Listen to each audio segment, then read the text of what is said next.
Ceci est un voussoir. En gros, c'est de la terre blanche de l'Arnage, habilement mélangée à de l'eau du Rhône, puis ensuite laissée à sécher pendant plusieurs mois. Et enfin, cuite autour des 1200 degrés.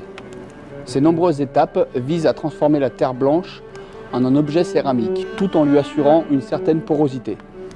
Ainsi façonnée, la terre cuite est optimisée pour absorber la chaleur qui pénètre dans le voussoir, pour ensuite la restituer lentement.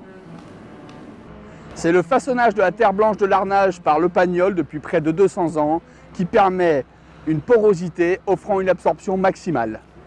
Évidemment, nous n'arriverons pas à un résultat équivalent si nous sommes en présence d'un matériau moins poreux, même le béton réfractaire ou de la fonte. Comme vous le voyez, il y a de l'épaisseur.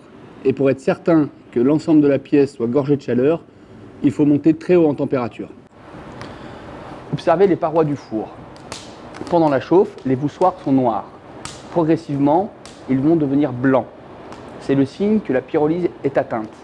Nous serons donc au-delà des 450 degrés. Donc, vous l'aurez compris, porosité plus épaisseur des pièces permettent d'absorber la chaleur de façon maximale pour ensuite la restituer très lentement. Voilà pourquoi on entend souvent dire qu'un Pagnol en a sous le pied. Moi-même, quand j'étais jeune conducteur de four, j'ai commis des erreurs qui, aujourd'hui encore, font saigner mon cœur. Ainsi, un soir de réveillon, alors que les convives tournaient leurs yeux gourmands vers moi, je déclamais d'une voix forte « Et si on faisait une grosse dinde ?»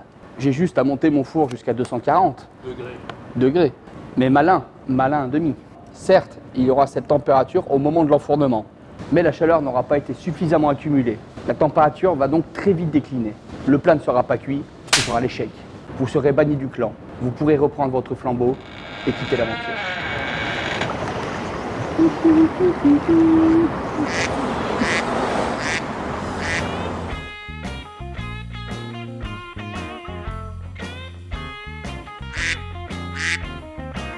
Merci de votre attention et à bientôt pour de nouvelles aventures.